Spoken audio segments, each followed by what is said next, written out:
We Brits, we do love to talk about our weather, don't we? And now I'd like to talk about the state of the skies over the UK on Saturday. This weekend, the forecast was apparently supposed to be glorious sunshine, and it was to a degree, but by Saturday afternoon, the UK sky looked as if someone had been particularly industrious with a bottle of Tipp-Ex. I saw it with my own eyes, and I know it's neither normal or healthy. Our sky was a whitened out toxic mess. I have received pictures from people in Scotland, Ireland, Wales, parts of the UK, including Cornwall, Wiltshire, and Kent. They told the same story, that of an enhanced and whitened sky with extensive crisscrossing that many people understand to be geoengineering. Now, I appreciate that this topic rather is a tricky one. Geoengineering, the manipulation of our weather, is one of those subjects that people are ridiculed for talking about. I've heard it all, and for over a decade, I have interviewed many people to better inform myself on the subject. I've talked with pilots who say there is no such thing as chemtrails. They say they are contrails, which is the exhaust fumes that form from aircraft and leave trails in the sky.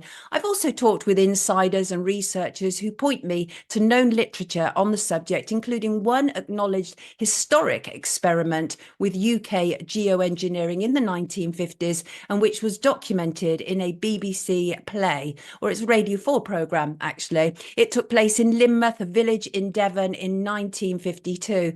It was alleged that a rainmaking experiment, aka geoengineering, had taken place and was ultimately to blame for a landslide that killed 30 people on 15th of August 1952.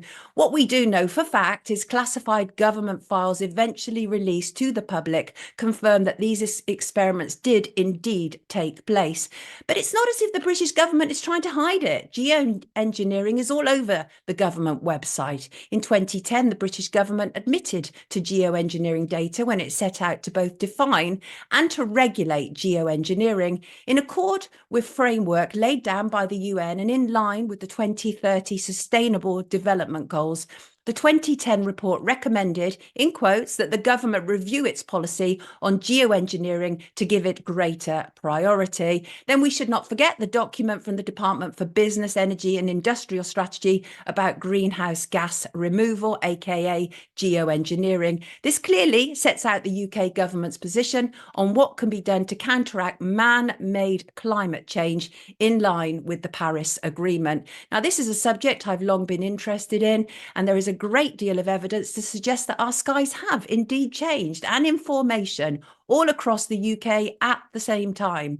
If it was simply contrails, e.g. the expected emissions from a plane, it would happen daily, but it does not.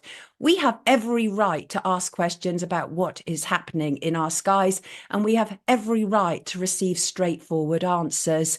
A more recent Freedom of Information request asked about cloud seeding. This is a troubling term for the UK government, and they do everything they can to avoid discussion about it. This leads them into areas such as aerosol spraying and wider agendas. But the fact is, no matter what skeptics say, something has changed. People need to be looking up and asking what it is. We need to be able to ask questions and debate it without fear of being called a conspiracy theorist for a subject that is long past its sell-by date to be discussed. We will be tackling this topic in more depth as we move forward.